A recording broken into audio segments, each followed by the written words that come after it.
Kep Congo TV 27 243 chaîne Nabiso, chaîne ya Baramboka. Ozali bongo na témoignage, ozali bongo na information, ozali bongo na préoccupation.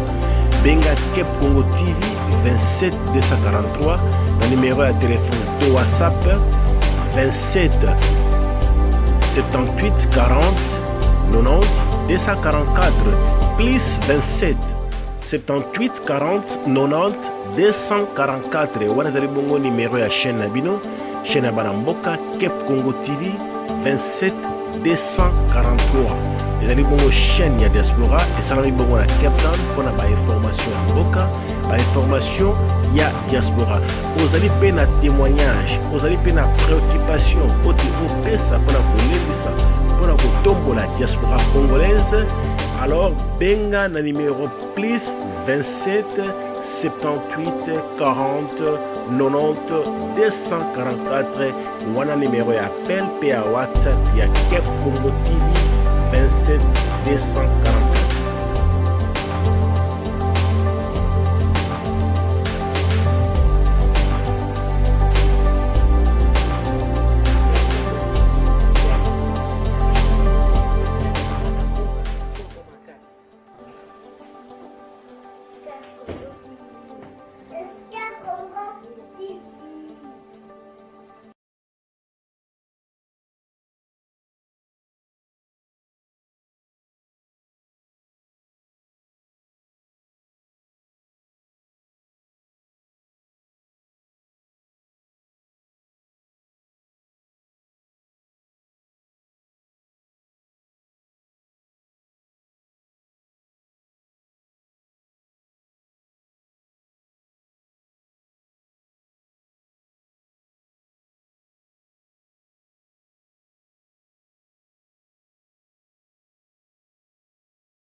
La MONUSCO conservera un effectif maximum autorisé de 14 000 militaires, 660 observateurs militaires et officiers d'état-major, 591 policiers et 1050 membres des unités de police constituées. Le Conseil a approuvé le déploiement, à titre temporaire, de 360 membres supplémentaires des unités de police constituées, pour remplacer le personnel militaire, comme proposé par le secrétaire général dans son rapport S 2019/905. Le Conseil a assigné les deux priorités stratégiques suivantes à la mission. Protection des civils.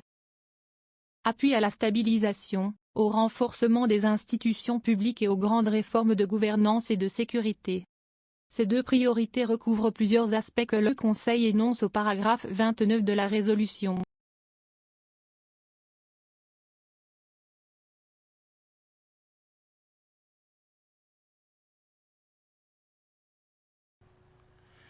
Balinga mibana mboka Congo mbote lisusu tokutani na kati ya Kep Congo TV, la chaîne de la révolution, la chaîne de la résistance avec Steven Bosuli, Papa Malachi, mwana ngando akufaka na mbonge tema Kofi Mando Mamadi, le chef-d'œuvre de Dieu.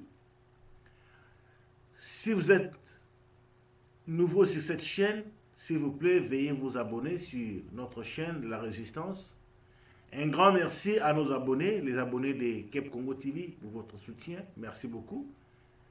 Vraiment, aujourd'hui, nous allons parler du rôle de la MONUSCO. Rôle de la MONUSCO au Congo. Quel est le rôle de la MONUSCO au Congo? Na balasaki vidéo moko, il y a maman moko, notre compatriote, azwaki message ya moninga na yasalaka na ONU au gradé pour dénoncer ba manœuvre ya MONUSCO oyo ba aina ba conteneur na este ba conteneur ya mandoki pour kopesa na banguna na biso bali ko boma butu moi basi mibali pe na bana douane elingi kosala mosala nango ya ko contrôler kufungola ba conteneur ba contenir ba conteneur kasi MONUSCO aboyi aboyi bafungola ba conteneur wana. Danger ezali que avec nos autorités incapables de marionnettes bakopesa mitindo na douane batika ba conteneur wana eleka. Alors ba conteneur wana soki eleki na mandoki ekwe na maboko ya ba rebelle, nous connaissons bien les sorts de nos frères et sœurs de l'Est.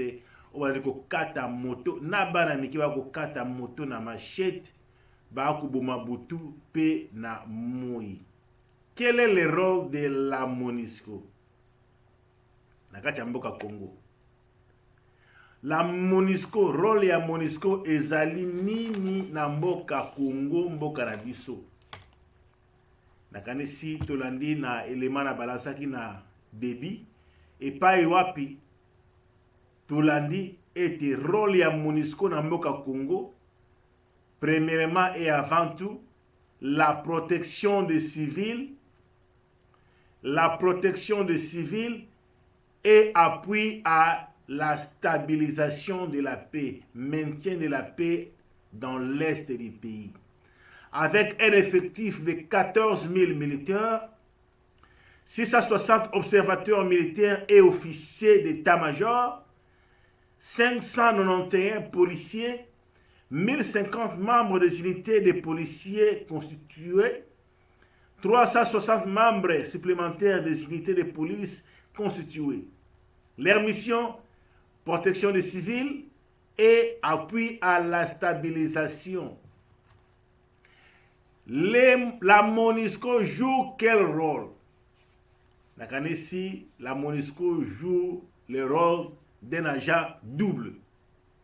Un agent double. Un agent double.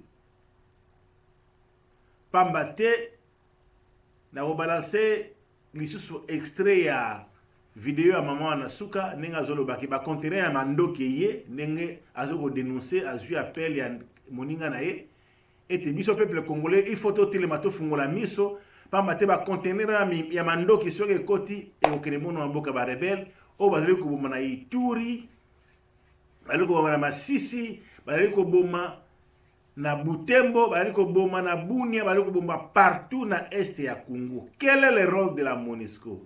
Agent double.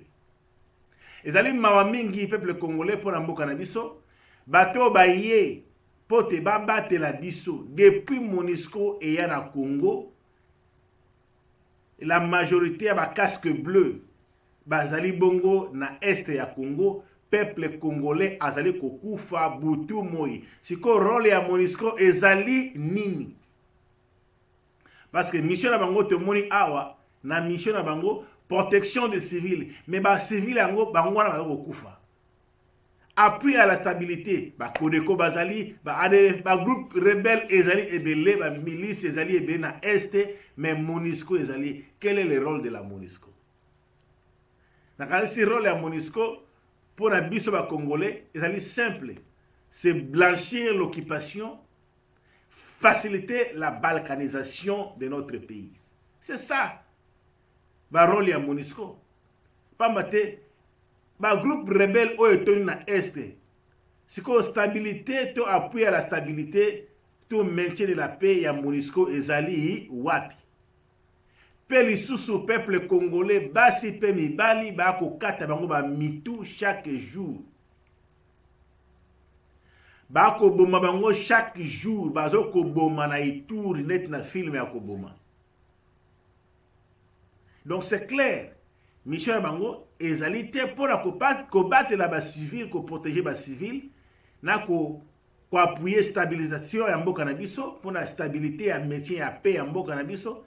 Mais au contraire, bazali on a pour faciliter blanchiment ya occupation en mboka na biso, ya balkanisation en mboka na biso, pambate na présence oyo bazana ngona ba militaire avec tous les moyens bazana ngo, ba hélicoptère bazana ngo, bazana ba blindé, bazana mandoki, bazana ba drone, bazana ba moyens sur la communication, pe ba yeli place ba rebelle wana bazali, pe ni sur secret mi tuna ndenge nini ba epai wapi ba rebelle bazo mandoki so bazo mandoki na Rwanda, Burundi na Uganda te bazo ngepa ya MONUSCO to mona kina ba video eleki na bambule eleki comment na Butembo bazo ko benga na MONUSCO la population bazo bête mabanga na mituka ya MONUSCO. Pamba te peuple à comprendre que bato ba yepo na bisoté. Ba yepo na protéger bisoté. Baza awa, baza na ba moyens, tous les moyens, mais bazo ko mabiso tongo butu pokwa.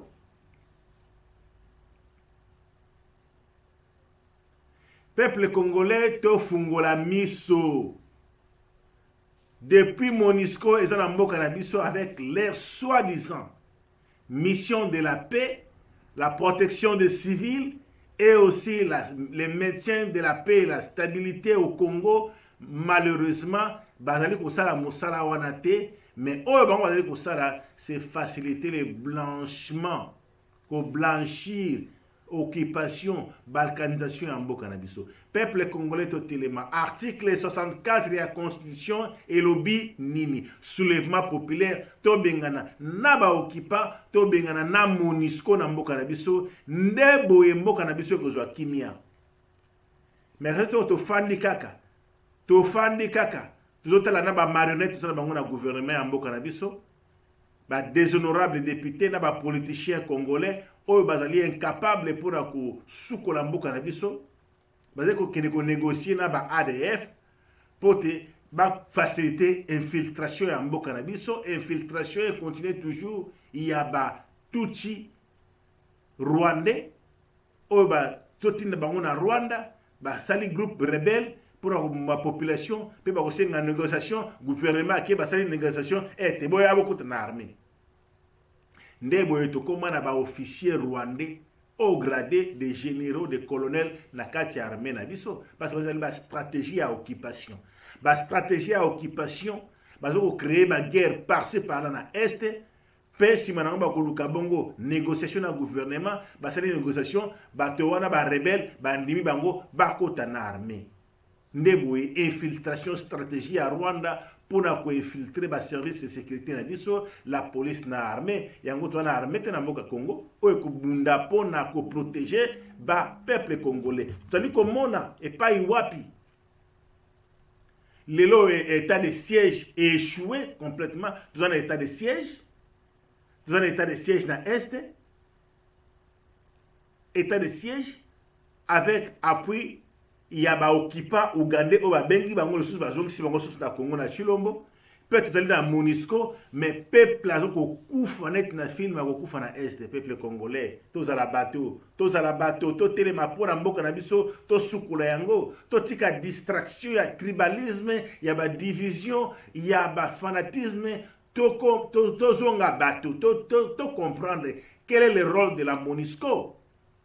MONUSCO azawana te pona biso. MONUSCO azawana te pona biso pona peuple. Alors, l'unique et la meilleure solution pour Mboka Congo, c'est le soulèvement populaire, article 64 de la Constitution du Congo. To bengana na MONUSCO, na ba occupant politicien et déshonorable député, oyo bango bazoko blanchir l'occupation Mboka na biso, bazoko soutenir ba Tutsi power, bazoko soutenir banguna na biso. To bengana na bango to sila na bango ndebo yo tokomona kimia na mboka na biso ekokota to tika ba distraction ba supu na tolo mboka elengi ya wapi bato bakufa na nzala bato bakufa na nzala pasi eleki na mboka biloko ekomata na ndenge oyo oko comprendre est-ce qu'il y a un gouvernement responsable mate rôle ya gouvernement responsable dans chaque pays ezali bon ko protéger ba civil pour protéger la population,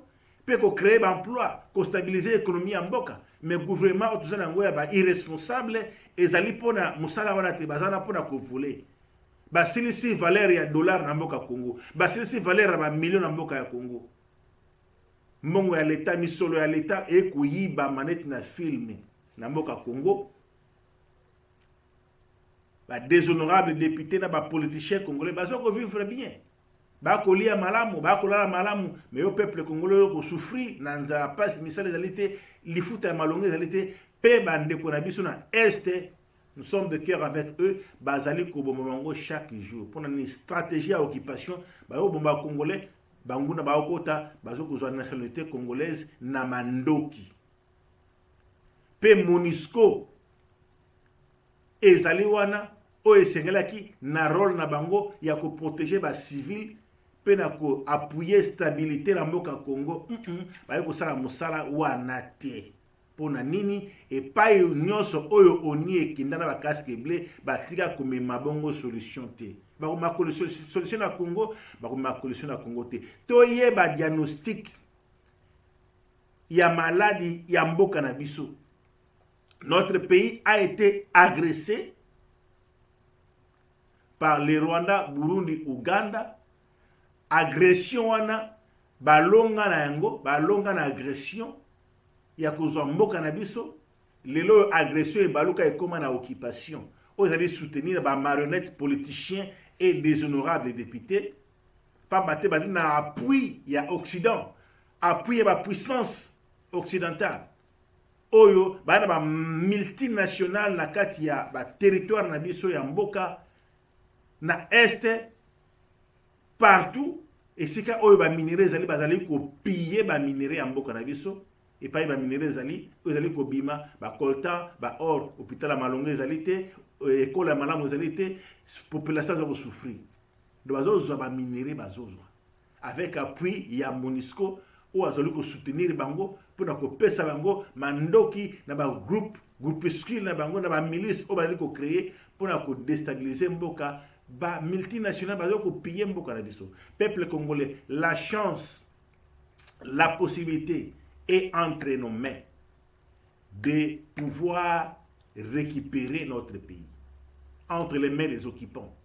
Donc, rôle à MONUSCO la Congo, eza natanati na mon côté. Mission na bango, présence na bango, eza tanati na mon côté na mboka Congo. Avec combien? 14 000 militaires, 660 observateurs militaires et officiers d'état-major, 591 policiers, 1050 membres des unités de police constituées, 360 membres supplémentaires des unités de police constituées. La mission, protéger les civils et appui à la stabilisation. Mais dans les cas contraires, on te dit que moi, on a Est, Bakoboma, na Ituri, Butu, Moi.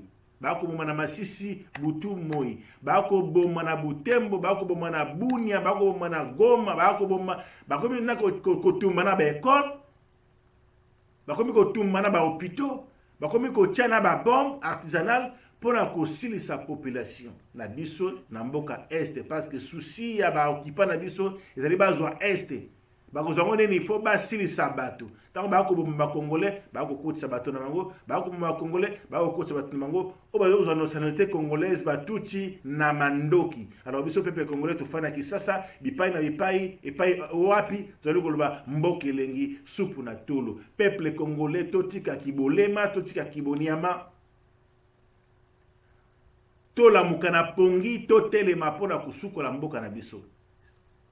Et l'unique solution, ce n'est pas les élections. Tout ça, les élections en 2006, Malonga, résultat à Malonga, tout ça, en 2010, tout ça, élection, résultat à Malonga, tout ça, en mboka na biso te. 2018, élection, population, azali toujours kokufa parce que basalaka élection na ba occupante.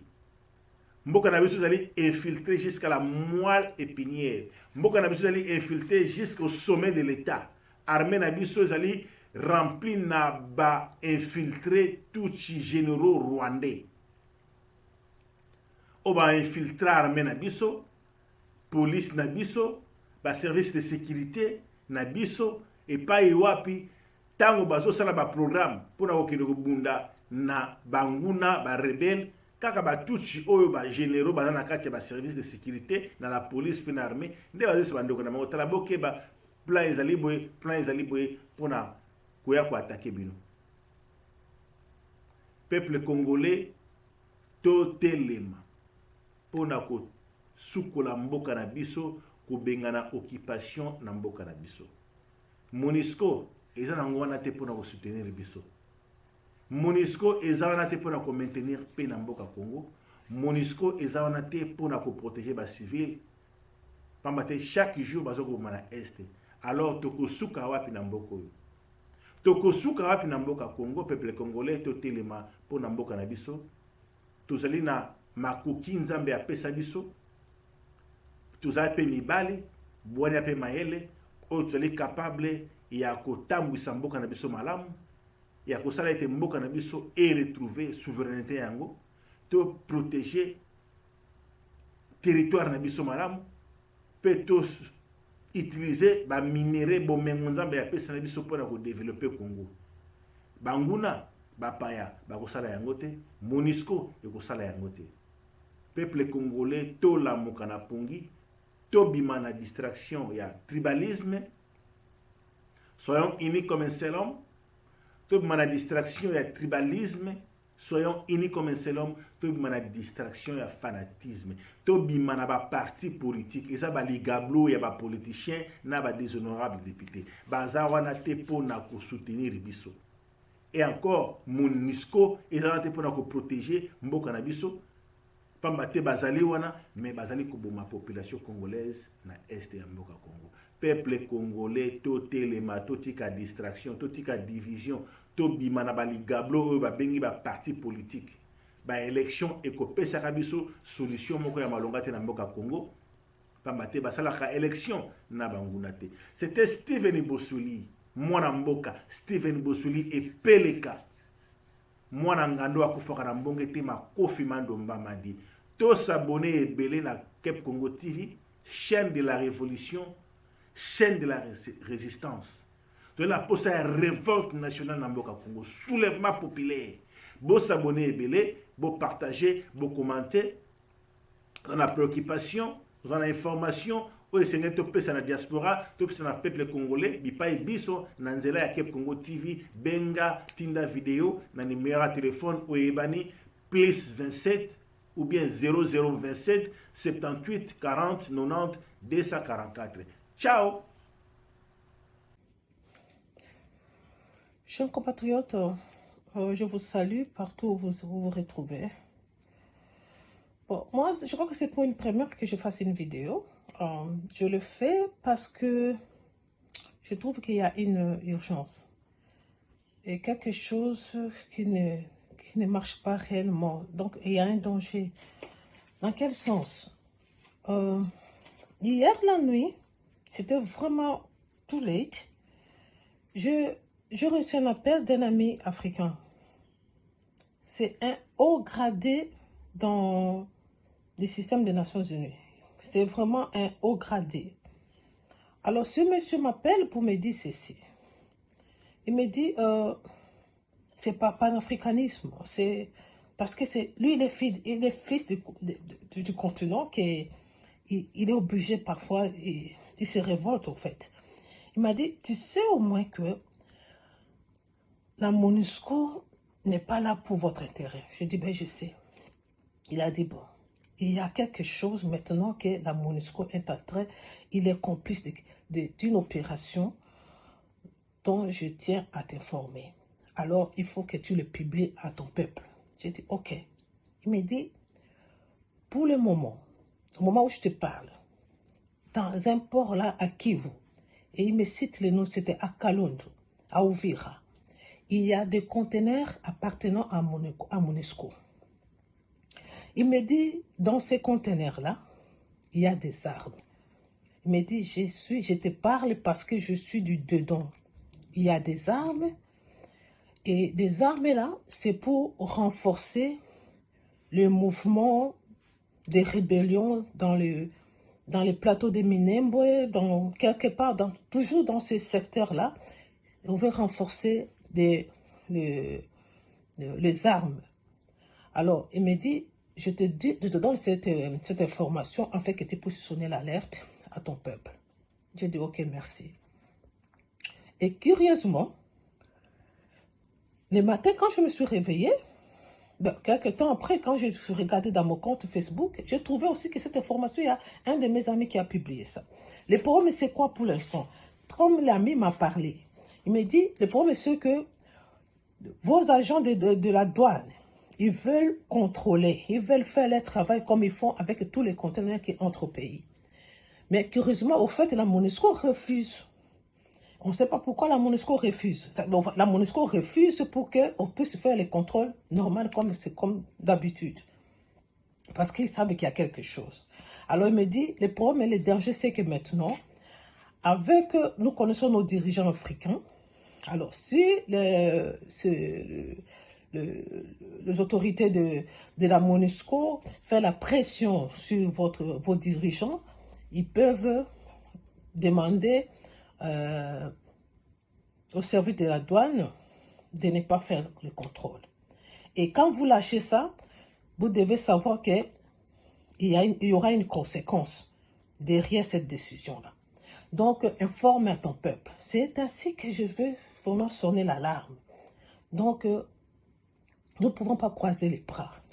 Nous savons que nos dirigeants, des fois, quand, je ne sais pas si c'est pas complexe, c'est souvent quand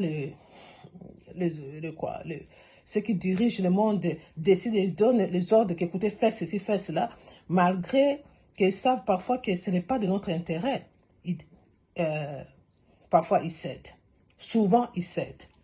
Alors, vous vous souvenez, chers amis, en 1996, lorsqu'il y a eu l'invasion rwando-burundais-ougandaise, les systèmes des Nations Unies, les organismes qui travaillent avec les Nations Unies, ils ont contribué massivement à transporter les armes et munitions. Et cette opération a dû faciliter la rébellion d'une manière incroyable. Pourquoi? Parce que toutes les armes, toutes les munitions, ils étaient déjà implantés dans la région de Kivu. Et ils n'avaient rien à faire, ils ne pouvaient qu'avancer. Donc, moi, là, je suis venu juste pour vous rappeler qu'il y a ces dangers et nous ne pouvons pas croiser les bras. Donc, sonnons l'alerte et parlons un peu plus fort, afin que nous puissions, nous aussi de notre côté, nous devrons faire la pression à ceux qui dirigent les pays, de ne pas céder à tout ce qu'on nous demande et tout ça. Sur la MONUSCO sait qu'il n'y a rien dans ces conteneurs-là, qui laissent les agents de l'office d'affaires leur travail. Pourquoi ils refusent? Pourquoi ils refusent? Donc, ils sont dans nos pays, mais ils ne sont pas avec nous. Et c'est à nous maintenant de faire la lutte. Et parce que si nous ne nous lèvons pas aujourd'hui, et un jour, ça sera la génération future, n'aura que l'histoire pour dire qu'écoutez, c'était comme ça que nous étions d'abord et maintenant voici où nous sommes. Et c'est ainsi que je suis venue vous en parler. Merci. Bye.